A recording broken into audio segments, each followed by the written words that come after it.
Vətəndaşlar evdə müalicə alarkən dərmanlarını icbari tibbi sığorta vasitəsilə əldə edə biləcəklər. Yəni, ambulator şəraitdə müalicə alan şəxslərə dərmanlar pulsuz veriləcək.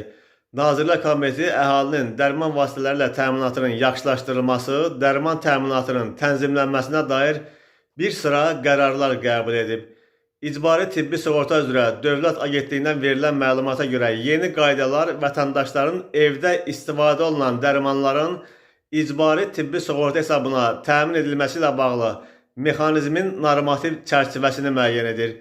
Qaydalarda dərman vasitəsinin icbari tibbi sığorta hesabına kompensasiya mexanizmi, onların xidmətlər zərfinə daxil edilməsi və çıxarılması meyarları müəyyənləşdirilib. Bu qaydalar icbari tibbi sığorta üzrə Dövlət Agentliyinin aptek təşkilatları ilə müqavilə mexanizminin formalaşmasına hüquqi əsas yaradır. Hazırda icbari tibbi sığorta hesabına dərmanların ambulator şəraitdə qarşılanması istiqamətində zəruri hazırlıq işləri, elektron reseptlərin icbari tibbi sığortanın məlumat bazası ilə inteqrasiyası, apteklərlə əməkdaşlıq mexanizmlərinin qurulması və hesabatlığın təmin olunması həyata keçirilir. Dərmanlar elektron resept vasitəsilə təyin olunacaq.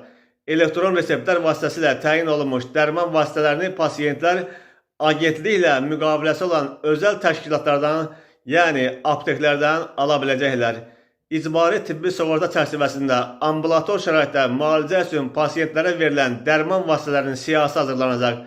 Bu siyahıya daxil olan dərmanların müəyyən edilmiş hissəsi və ya tam dəyəri icbari tibbi sığorta hesabına qarşılanacaq. Proses mərhələli şəkildə həyata keçiriləcək.